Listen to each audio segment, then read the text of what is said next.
Hi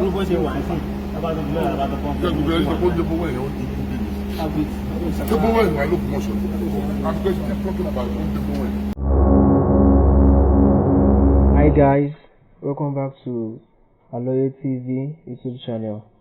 Thank you so much for watching, thank you for subscribing, thank you for liking our videos. And if you are visiting here for the very first time, please try as much as possible to subscribe to this channel and also click on the notification bell so that you get notified whenever we upload more of news like this. We also upload short clips and movies too. We are happy to let you know that today His Imperial Majesty has decided to go on a town hall inspection to some of the activities project in Ogbomoso land, and happy to tell you that right now His Imperial Majesty is already at a place called the Waterworks, the largest water dam in southwest Nigeria. If you could remember, the late Premier Chief XLA Akintola was the one that has this dam when he was a Premier of Western Region, and that's the exact place we are now. And as you can see His Imperial Majesty has already arrived here with his entourage all the way to inspect the place, the largest water dam in the southwest here in Nigeria. And that's where we are. And that's what you're seeing right now. We are moving straight to the dam side now for the inspection, because according to the economics, one of the factors of production is water. A land without water, there is no way you can have an investment in such an environment, as you all know, because His Imperial Majesty OBA GHANDI AFỌLÁBÍ OLAOYE has decided to take up this project upon himself to make sure that he industrialized Ogbomoso at large. And that's where we are now. And this is one of the abandoned site of the water dam, the waterworks here in Ogbomoso. Like I said, the late Premier Chief XLA Akintola was the one that introduced, that commissioned this dam 61 years ago. If you could remember, he was the Premier, and this place was commissioned in 1963 when he was the Premier of the Western Region. But today, we're happy to let you know that as part of promise His Imperial Majesty made, that he has 25 years plan for Ogbomoso land, and that's part of the project he took upon himself now. So, as I'm letting you know now, that we are at Waterworks here in Ogbomoso now, and that's what we do. So, right here, right now, and that's what we do. So we're happy to let you know that this is the venue where we have this project going on. His Imperial Majesty is on his way to the water side now of that waterworks being owned by the late, commissioned by the former late Premier Chief XLA Akintola. And we're already at the venue now, and as you can see, and this is one of the epitaphs on the wall, reads National Water Rehabilitation Project, Ogbomoso Waterworks, commissioned by His Excellency Military Administrator for your state compliance.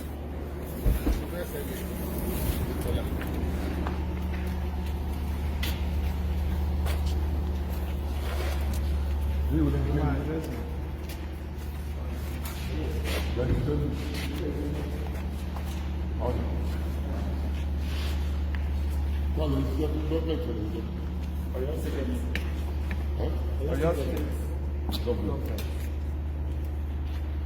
What department? What ministry? Water corporation.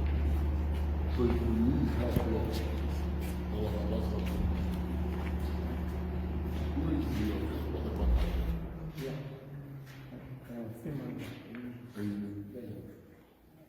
What's position and screen? Scheme manager. Scheme manager. Just the police. What are the economic services? This is a panel. Production as the economic service láìpẹ́. Torí pé kíláàsì wa ó ti lọ sí àyọ̀páná. People dem come to this. Bówẹ̀ ní Bówẹ̀ ìlójú. Ògùn àtọ̀rọ̀ náà máa ń pọ́ǹpù omi títí. Ilé ọmọ ẹni tí omi yọ ní díẹ̀ ní omi yọ ní káfíńsì.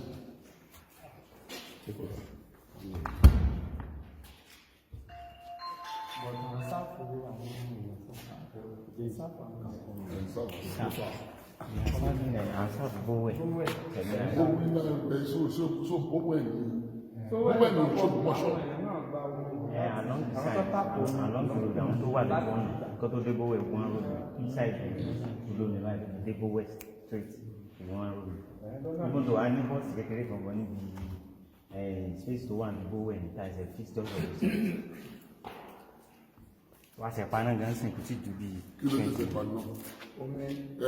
Ẹ̀tàn káwọ́ ló ti ṣiṣẹ́.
Voltage important, but iná yẹn ti lò kó dàbí voltage high tí omi ọ̀bà ti sínú cloud apàdé so ó mú wọn tán ìrìn àpàná ibù gan ẹgbẹ́ àti ẹ̀mọ̀ pé so but now iná yẹn lọ ń bọ̀ so low voltage àwọn jẹ́ problem wa. Sir, the maximum production can be 24 hours. Even though Tabani high voltage, we go 2 hours. Within that 2 hours, I'm a of which we have continuous production. So, if database is man discharge, and if database so about the feeling, so about the discharge.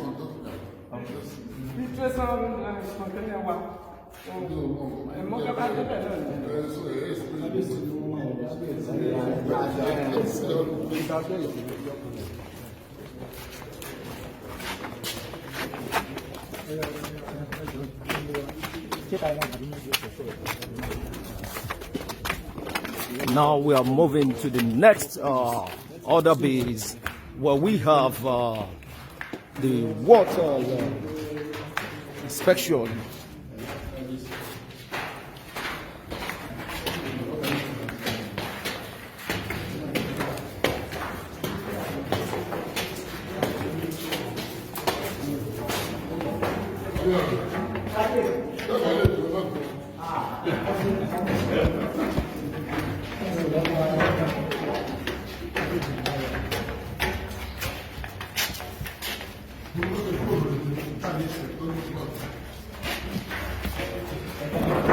Now, His Imperial Majesty. Very, Very.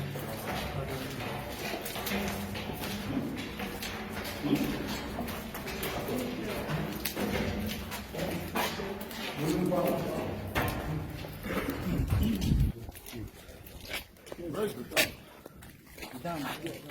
Dam is the control. That white space. So, you get water from the dam. Yes. So where?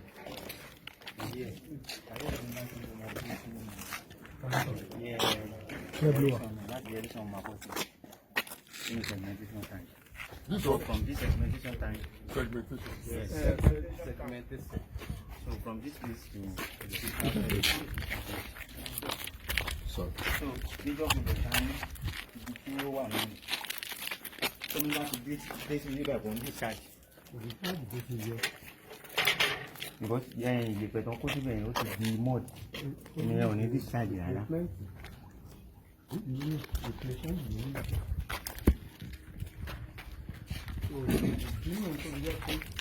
Tí a bá ti wá gbogbo bá bá ti wọlé tí ìṣòro ọdún ilé bọ́ síbi kíláwẹ̀ gbogbo omi tó bá kún bàbá rí gbọ́n síta náà. Oh, you understand. The only problem ta ní bíbí ni pé direction bó bá ti ń bọ̀ ní ó máa bọ́ sínú filtration yìí. So tó bá ti pass through operation filtration ó máa bọ́ sínú channel yẹn àti inú channel yẹn yóò wà lọ sínú storage tank tó wà níbẹ̀ reservoir yìí. So omi tó bá wà nínú clear well yẹn tó bá reserve sínú ẹ̀ òun náà la máa ń gbọ́n jáde. So àǹdẹ́ tá a bá fi lè lè ra ẹni sìn kó tó discharge ó máa tó jọ́ méjì. So, nítorí omi yìí kí ni eléyìí ó mú ìjẹ̀pẹ̀ omi ní. Ẹ̀yìn torí pé continuous water àtẹ́lẹ̀ tipẹ́tipẹ́ lójú change by ìpẹ́. But sir, I'm really sorry, but this is supposed to change for past 10 years. This is major problem. Bí ọdún mélòó lẹ ti ń lo kinní yìí tó fi orí báyìí. Èmi gan bá ń bí mi mo bá ń ṣe. So sẹ́wọ̀n pé tá a bá tan lónìí, ó yẹ kí yí pọ̀tù náà kórè pẹ̀lú ká máa pa máa sí fún àwọn. Bọ̀ torí kó mi ní òbí sí àtìwọ́ ní ìgbé ẹ̀kọ́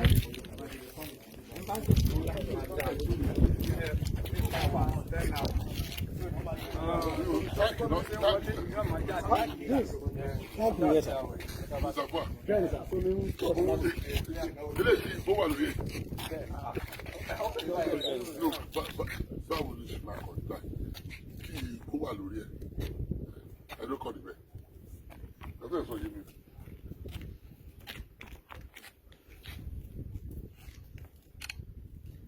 Ìgbó kọ̀ wà lórí ẹ̀ so inú táǹkì ni omi tẹ̀ pọ̀ sí.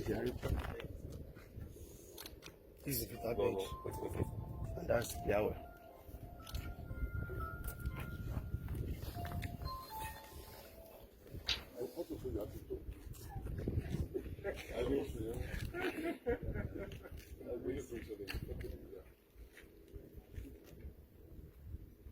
This is not, I'm not here to show. I'm here to make a positive change. Is to see how things are. Okay.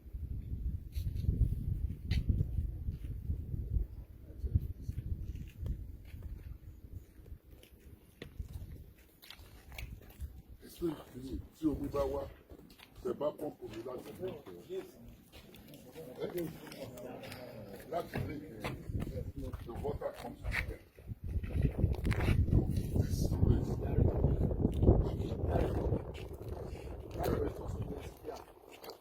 Láti expose omi yẹn sí here sí atẹ́gùn. Omi tó wá láti dá ó lè ní obstructors àti ohun. Bí ó bá ti dúró báyìí, àpapọ̀ sínú atẹ́gùn. Omi bá ti wà tó máa bí omi yẹn. So we don't apply along. I'm gonna apply along.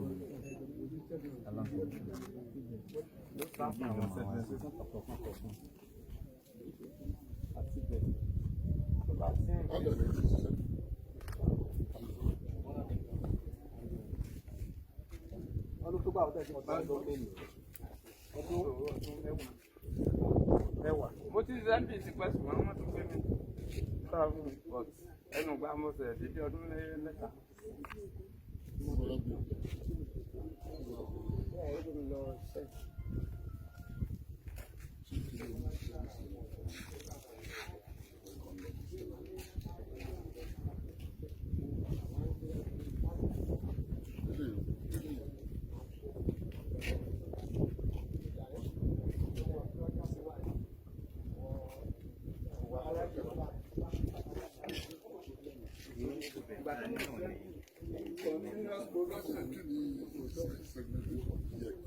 Continuous rotation that is sábà àgbẹ̀ àlọ́ ìyẹn náà ló máa ń lò. Ṣé àtọ̀ ní pé database yẹn ni pé omi tó bá ń bọ̀ láti segmentation láti sábà tàbí àlọ́ tó gbogbo dọ́ọ̀sì bá ìyẹn náà ló máa ń lò.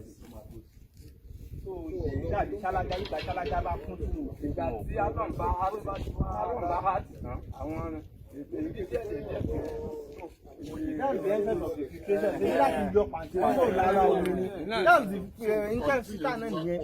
Pàǹtí yẹn ti accumulate mud. So bọ́ yẹ kí wọ́n kó bí gbèyàn bá fẹ́ kó káyọ̀ ṣáláńgá. So sand yẹn, oru sand yẹn.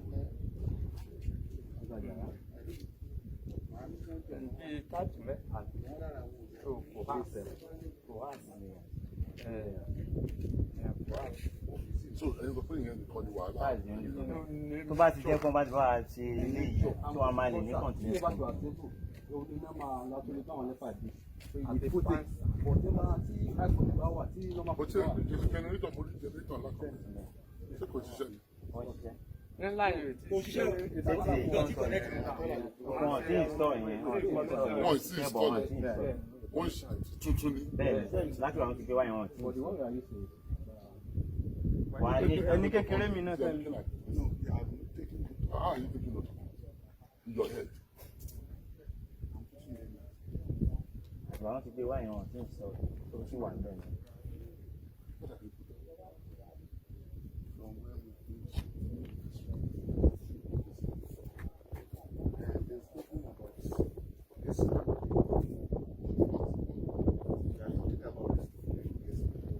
Yes, but what side?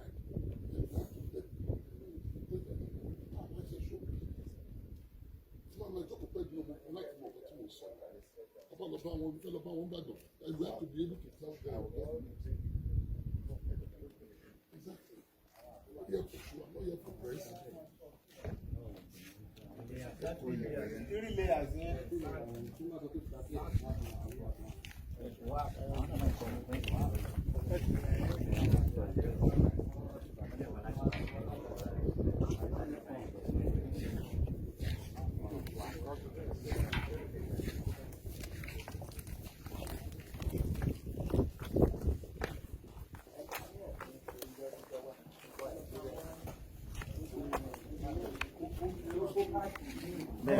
Wọ́n máa dúró lẹ́gbẹ̀ẹ́ kò ní díṣà. Bá ní distribution ṣiṣẹ́ dáadáa. Bẹ́ẹ̀ so omi á wà ní.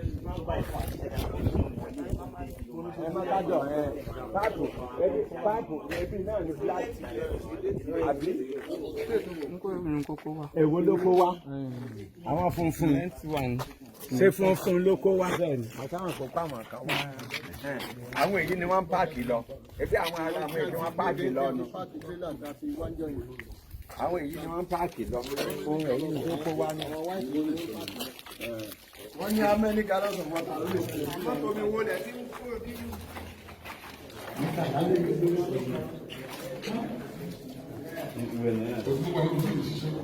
Yes, this is control part. Yes.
láti máa trace ìdẹ̀ ọ̀rọ̀. Mákàdá fún un.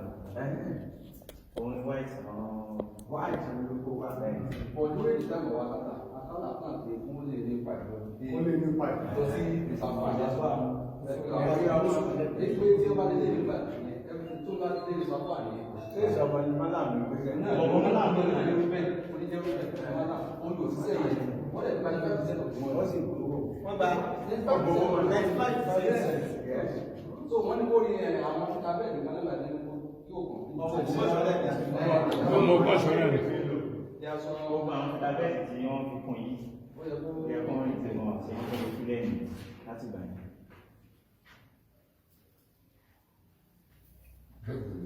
Yes, sir.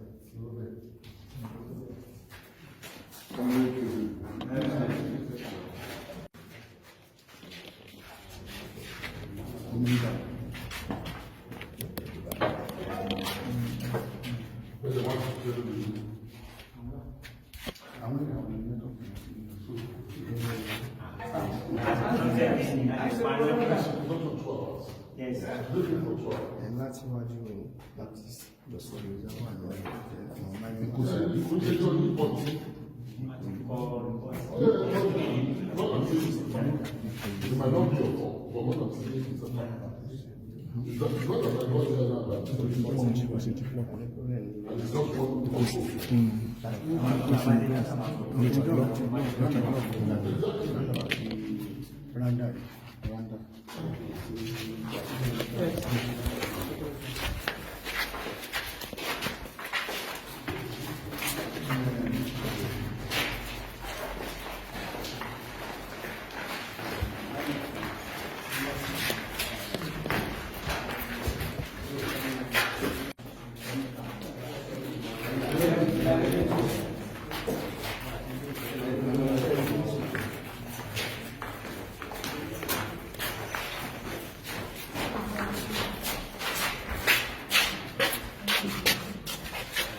Generator there is green, more call. And it's what can be become?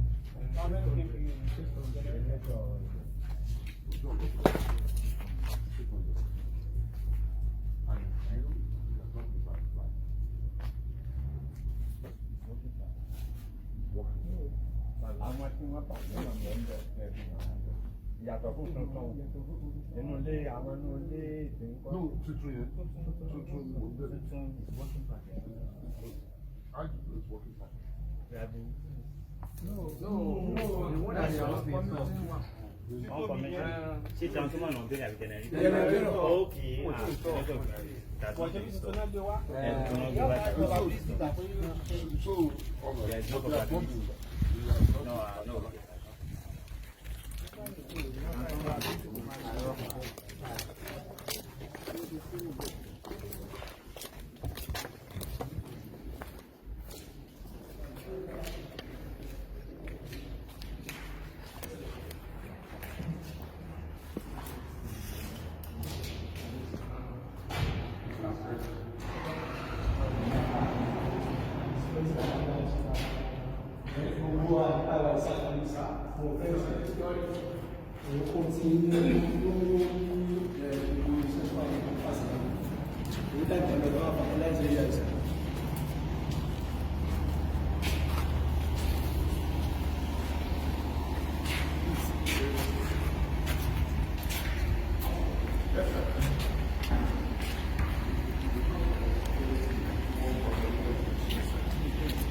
you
ẹbí kò sí kò débẹ̀ mọ́ ní òde ayé omi níta àbí lóṣùpá òṣùpá kò débẹ̀ mọ́ ní òde aró mi ń gbòòrò.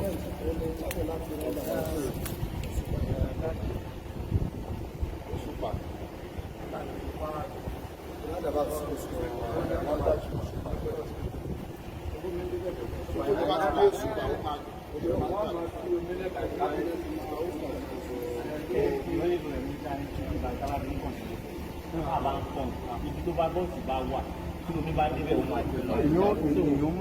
Kíákíá ni wọ́n á tètè fi sí ẹni. Filtration yẹn náà fẹ́ ló dàbí ilé ìjọpọ̀. Mo ní filtration yẹn náà ló dàbí ilé ìjọpọ̀. Tó ibi tó fi ń fítà yìí tí wọ́n bá ti mọ́tò fèsì ẹ̀ lórí gbogbo ẹ̀ tí akádà rí ọ̀pá pé tẹ̀sí mọ̀ kó rí páàkì lọ. Ìgbóni ni wọ́n rí nígboro àbí nígboro ètò déwájú ilé wa ní sọ ẹ̀mí pé fáwọn èdè kò sí ẹ̀mí wọn lè ní àti ẹ̀mí so tí mo mí pé ká pé ọjọ́ rẹ̀ máa ń fẹ́ pé tí omi bá gba abẹ́ kò lè ṣiṣẹ́ tí mo mí gbọ́ kí n sọ ọ̀nà pé wọ́n. òtítọ́ tó ń sọ yìí also tí omi bá dé but mo understand nǹkan táyì sọ because ẹ̀mẹ́ka wo bàtọ́ náà sọ wípé ibi tí ó bá ní wàhálà tí omi bá jáde ń bí with force gbogbo àmọ́ èyàmọ̀ abọ́s ti jáde gbẹ́nu lẹ̀ yẹ́rọ àmọ́ jáde nínú ibi tí omi kéwòn ní mọ ibi tó ti ń sún wa mọ́ rántí. Ṣé ń tẹ̀lé tẹ̀lé ní bówẹ̀ omi máa ń sàn gan roadside tẹ́ máa rí owó tó ti tún wọn. Wọ́n gbà tá a bẹ̀rẹ̀ production tó bọ́ọ̀sì jáde so ìgbà yẹn àti ìjọba ọ́fíìsì ẹ̀. bówẹ́sì ni láyìn ló dé ló ti gba. bọ̀ production kékeré yẹn ṣó ń dé bówẹ̀ nígbà. Ó ń dé bówẹ̀. Olú bó ṣe wà ń sìn lábàtọ̀ ìlú ọ̀rọ̀ lábàtọ̀ pọ́ǹpù. gbogbo ẹni tó dé bówẹ̀ yẹn ó dé dé bówẹ̀ yẹn ló kún ọ̀ṣọ́ àgbẹ̀ tí talking about ó dé bówẹ̀ ṣé ìlú lẹ́gbẹ̀rẹ̀ ayé jáde.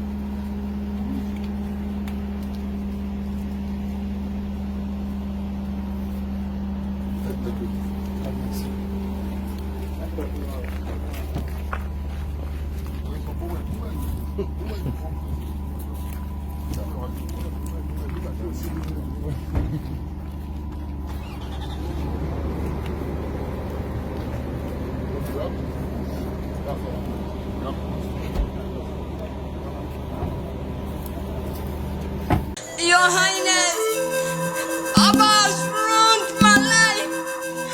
You raped me. I broke away my dignity. It can't be possible. Toba, is that Don't mind her. I appreciate her beauty. Will you stop speaking nonsense?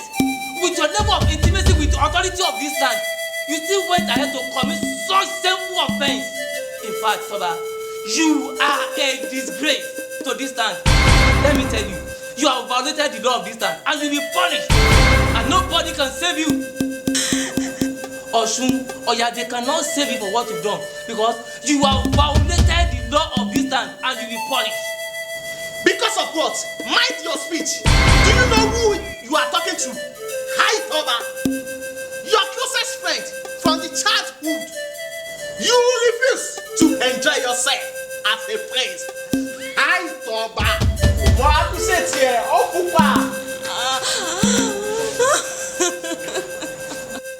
I enjoy myself as your friend. Your Highness, you are the only one that can cover my shame. It's he can do whatever he likes to me. There must be a vengeance. Kì í jẹ́jọba tọmọkọ́mọ làálàá. Mọ́sí fokò mi dáná, ìjọ kan báyìí là á kọ̀. You are going to be punished for what you've done. See now, the guys are coming to arrest you.